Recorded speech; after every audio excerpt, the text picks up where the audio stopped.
নিজের লোক যে কোনো কাজে লাগে না, এটা তার প্রমাণ। দেখেন আমার ফেসবুক ফ্রেন্ড লিস্টে অনেক ভাই ব্রাদার আছে পরিচিত, যাগো লাগে উঠা বসা করি, যাগো লাগে চলাফেরা করি, কিন্তু দুঃখের বিষয় হইতেছে আমার কোনো পোস্টে লাইক কমেন্ট শেয়ার হ্যাগো হেরা দেওয়া মানে হ্যাগো টাকা দিয়ে কিনা লইতে হইবে এমন একটা অবস্থা।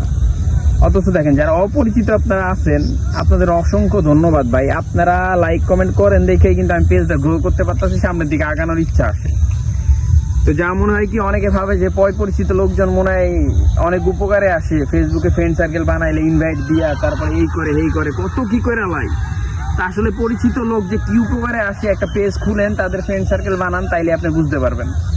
ঠিক আছে, অতএব অপরিচিত লোক যারা আছে তাদের আইডিতে যান, সময় দেন, তাদের কমেন্ট করেন, লাইক করেন, দেখবেন তারা ঠিকই আপনারা ব্যাক টু ব্যাক কমেন্ট দিতেছে। কিন্তু পরিচিত যে ভাই বেড়াদার গুলো আছে এরা ভাই হিংসা করে অনেক, হ্যাঁ জীবনে আপনার কোনো কাজে আইতো না, জীবনেও হেল্প করতো না, এই কথাটা মাথায় রাখেন। পরিচিত দেখে যে রিয়াক্ট বেশি পড়ে, এরা পড়বো। পরিচিত লোক আবার রিয়াকশন বেশি দেয়, কেমনে দেয় জানেন? যখন আপনার এটা শুধু একটা ফেসবুক অ্যাকাউন্ট থাকবে, এই জায়গায় যে ভাই ব্রাদার লগে যোগাযোগ করেন, ছবি টবি ছাড়েন, ঘুরতে ফিরতে যান, যখনই আপনি পেজের ভিতরে যাইবেন তখন ভাই ইম্পসিবল আপনারে বিন্দু মাত্র সহযোগিতা করে উপরের দিকে উঠাইলে তারপরে আপনি আমার ফেসবুকে কমেন্ট করে বলে যান যে ভাই আমার ভাই ব্রাদার আমার হেল্প করে, অসম্ভব।